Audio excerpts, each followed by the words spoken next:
សួស្តីបងប្អូនទាំងអស់គ្នាថ្ងៃនេះនាងខ្ញុំសូមចែករំលែកអំពីថាប្រយោជន៍ចូលរៀនជំនាញកត់ត្រាគណនេយ្យនិងហិរញ្ញវត្ថុសម្រាប់ផ្នែកក្រុមហ៊ុនសេវាកម្មរៀននៅ AFT Training Center គឺរៀនដោយអនុវត្តផ្ទាល់លើការងារឯកសារក្រុមហ៊ុនអាជីវកម្មផ្ទាល់ជាមួយប្រព័ន្ធ QuickBooks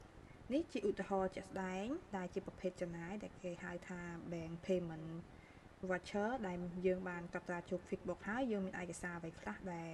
គ្រប់គ្រងជាមួយផងនេះគឺ Office Rental ជាក្រុមហ៊ុនឯកសារជាក់ស្ដែងរបស់ប្រភេទក្រុមហ៊ុនអាជីវកម្មចំបីពី Service Cambodia ដែលបានជួលផ្ទះពី Mr. គុំខែ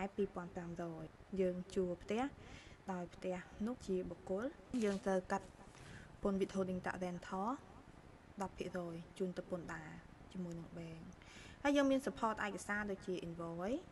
check ដែលយើងបានចេញប្រាក់កងត្រាជួលនេះមានប្រថាប់ត្រាមេធាវីជាក់ស្ដែងផ្ទាល់ហើយបើសិនជាអ្នកខ្លះគាត់អត់ត្រូវការប្រថាប់ត្រាមេធាវីទេទៅលើក្រុមហ៊ុនអាជីវកម្មជាក់ស្ដែងផ្ទាល់តែម្ដងហើយមានសញ្ញាមានសាក្សីហើយយើងមានវិញ្ញាបនបត្រសម្គាល់អចលនវត្ថុរបស់ម្ចាស់ផ្ទះផងដែរយើងទុកដើម្បីជួយគ្រប់គ្រងឯកសារជាមួយពន្ធដារហើយជាមួយនឹងអត្តសញ្ញាណប័ណ្ណម្ចាស់ផ្ទះផ្ទាល់ហើយឧទាហរណ៍មួយទៀតជាប្រភេទចំណូលនេះជាឧទាហរណ៍សម្រាប់ឯកសារចំណូលតាក់ invoice តើនៅពេលដែលយើងបានទទួលលុយពីអតិថិជនហើយយើងមានឯកសារអ្វីខ្លះដែលគ្រប់គ្រងយើងមាន receipt voucher ហើយយើងមាន account receivable voucher យើងមាន official receipt យើងមាន check ដែលយើងបានទទួលប្រាក់ពីអតិថិជនហើយយើងមានវិក័យប័ណ្ណអាករតាក់ invoice យើងមានបានសម្រង់តម្លៃដែលគេហៅថា quotation ហើយយើងមានបានបញ្ជាលក់ sale order ឬ and sale confirm វគ្គសិក្សាគណនេយ្យសម្រាប់ក្រុមហ៊ុនសេវាកម្មរៀនចប់បងប្អូននឹងចេះអត្ថប្រយោជន៍ដូចខាងក្រោមនេះទី1គឺយល់ដឹងអំពីប្រតិបត្តិការអាជីវកម្ម business transaction នៅក្នុងប្រព័ន្ធ QuickBooks ផ្ទាល់ទី2ចេះរៀបចំឯកសារទិញលក់ទំនិញឬសេវាកម្ម Purchase and Sale Document ទី3ការបង្កើតប្លង់គណនេយ្យដូចចេះគឺជាប្លង់គណនេយ្យអាជីវកម្មជាក់ស្ដែងផ្ទាល់តែម្ដងដែលគេហៅថា Set up Chart of Account ទី4គឺចេះដំឡើងកម្មវិធី QuickBooks Set up QuickBooks ទី5ចេះរៀបចំព័ត៌មានក្រុមហ៊ុន Set up Company Profile ទី6ចេះកំណត់កម្មវិធីប្រើប្រាស់នៅក្នុង Quick Reference ឬក៏ Item List ចា៎នេះគឺជា item list ជាក់ស្ដែងក្រុមហ៊ុនអាជីវកម្មជាក់ស្ដែងតែម្ដងហើយនឹង inventory list ផងដែរទី7ការកត់ត្រាចំណាយតាមធនាគារ Bank Payment Voucher 8ការកត់ត្រានិងការជំរះប្រាក់បុទេទានដែលគេហៅថា cash advance និង cash clearance advance តែយើងមានឯកសារ class support ហើយយើងមានវិធីសាស្ត្រកត់ត្រាដូចបន្តិចគឺនៅក្នុងនឹងដូចគ្នាទី9ការកត់ត្រាអចលនទ្រព្យ fixed asset តើគេកត់ត្រារំលោះរបៀបម៉េចទី10ការកត់ត្រាគណនេយ្យទៅបង់ account payable ដែលគេហៅថា AP ទី11ការកត់ត្រាវិក័យប័ត្រនិងវិក័យប័ត្រអាករតាក់និងតាក់ invoice ដែលគេហៅថា account receivable ទី12ការកត់ត្រាចំណាយជាសាច់ប្រាក់ cash payment voucher ទី13ការកត់ត្រាទូទាត់គណនេយ្យទៅបង់ make payment voucher ដែលគេ AP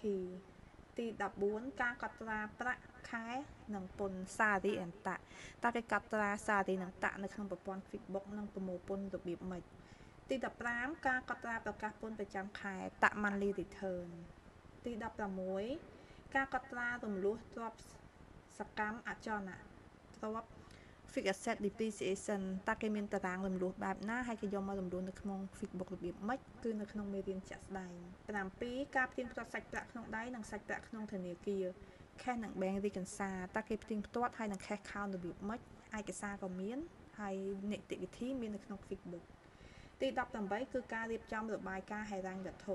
មាន income statement ចា៎នេះគឺជារបាយការណ៍ហិរញ្ញវត្ថុជាក់ស្ដែងដែលមាន income statement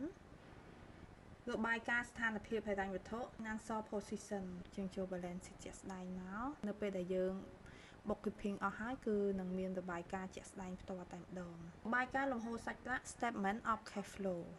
រៀននៅ AFT Training Center គឺជាការអនុវត្តជាក់ស្ដែងប្រើពេលខ្លីអ្នកមិនចេះរៀនហើយបានចេះពិតប្រាកដអ្នកកំពុងធ្វើការផ្នែកគណនេយ្យរៀនហើយឡើងកម្រិតឧទាហរណ៍ជាក់ស្ដែងសិស្សលោកគ្រូដែលគាត់បានមករៀន 3 វគ្គមានឈ្មោះថាស្រីសុកសុវណ្ណនេះគាត់បានមករៀន3វគ្គគឺវគ្គកត់ត្រាបញ្ជីគណនេយ្យសម្រាប់ក្រុមហ៊ុនសេវាកម្មបញ្ជីគណនេយ្យក្រុមហ៊ុនសេវាកម្មនិងទំនិញនិងក្រុមហ៊ុនវគ្គបញ្ជីគណនេយ្យក្រុមហ៊ុនទិញលក់ទំនិញរៀនចប់ហើយពី level accounting supervisor គាត់ខ្លាចខ្លួនទៅជាប្រធានគណនេយ្យ accounting manager ហើយសិស្សលោកគ្រូម្នាក់ទៀតគាត់រៀនគណនេយ្យសម្រាប់ក្រុមហ៊ុនផលិតកម្មរៀនចប់ហើយមានសមត្ថភាពបង្កើតប្រព័ន្ធគ្រប់គ្រងគណនេយ្យ QuickBooks